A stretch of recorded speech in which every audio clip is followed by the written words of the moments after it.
ជំរាបសួរហើយក៏សួស្តីអ្នកគ្នាជួបគ្នាជាមួយខ្ញុំនៅនេះដែរខ្ញុំលេងក៏តែអ្នកគ្នាដឹងថារឿងខ្លះវាមិនមែនជារឿងលំបាកសម្រាប់អ្នកគ្នាទេតែរឿងហ្នឹងគ្រាន់តែជារឿងថ្មីមួយដែលអ្នកគ្នាអត់ធ្លាប់ជួបអត់ធ្លាប់ដឹងនិងអត់ធ្លាប់មានបទពិសោធន៍ចំពោះរឿងហ្នឹងតែប៉ុណ្្នឹងឯង It is not hard guys it is just new for you គ្រាន់តែជារឿងថ្មីមួយដែលអ្នកគ្នាគួរតែជួបនៅក្នុងជីវិតតែប៉ុណ្្នឹងឯងចង់មានរឿងជាច្រើនណាស់ដែលអ្នកគ្នាអត់ទាន់ជួបអ្នកគ្នាអត់ទាន់ដឹងពីវាអ្នកគ្នាគួរតែរៀនស្វែងយល់និងសិក្សាបន្ថែមទៀតចំពោះរឿងហ្នឹងហើយវាមិនមែនជារឿងដែលថាលំបាកអ្នកគ្នាអាចធ្វើវាបាននិងអត់អាចឆ្លងកាត់វាគ្រាន់តែអ្នកគ្នាត្រូវការពេលវេលាមួយចំនួនសម្រាប់នៅក្នុងការស្គាល់និងយល់ច្បាស់អំពីរឿងហ្នឹងតែប៉ុណ្្នឹងឯងឧទាហរណ៍ដូចជាការរៀនភាសាអង់គ្លេសក៏ដូចជាការរៀនភាសាចិនជាដើមអញ្ចឹងភាសាខ្មែរយើងក៏មិនមែនស្រួលរៀនដែរប៉ុន្តែអ្នកគ្នាបានចំណាយពេលជាច្រើនតាំងពីដឹងក្តីរហូតដល់អ្នកគ្នារៀនបន្ថែម12ឆ្នាំទៀតនៅក្នុងការរៀនភាសាខ្មែរហ្នឹងប៉ុន្តែមានពាក្យខ្លះអ្នកគ្នារៀនអត់ទាន់អស់នៅឡើយផងអញ្ចឹងហេតុអីអ្នក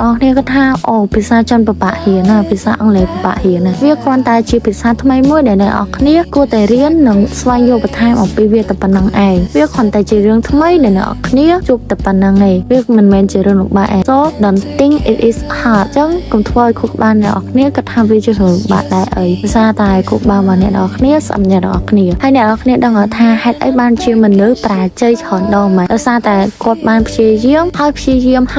យាមទៀតនៅក្នុងការធ្វើរឿងហ្នឹងអញ្ចឹងបានជាគាត់ប្រាជ័យជាច្រើនដងប៉ុន្តែបើមនុស្សហ្នឹងមិនបានព្យាយាមជាច្រើនដងការប្រាជ័យក៏មិនមានច្រើនដងដែរហើយសម្រាប់ការជោគជ័យនៅក្នុងរឿងហ្នឹងក៏វាមិនមានភាគរយនៅក្នុងការជោគជ័យដែរ So ធ្វើវា make it hard and តែសិក្សាបន្ថែមហើយស្វែងយល់ពីវាទៅនោះអ្នកនរនឹងអាចធ្វើវាបានហើយត្រូវចាំថាមនុស្សជោគជ័យជាច្រើនគឺមិនតែប្រាជ័យម្ដងទៅពីរដងទេគឺប្រាជ័យរាប់ផ្លេចហើយ just trying guys ជាយើងធ្វើវាធ្វើឲ្យធ្វើទៀតទៅនោះភាគរយជោគជ័យរបស់អ្នកនរគ្នានៅក្នុងរឿងហ្នឹងក៏វាកើនឡើងតាមកម្រិតនៅក្នុងការព្យាយាមរបស់អ្នកនរគ្នាដែរពី1%រហូតដល់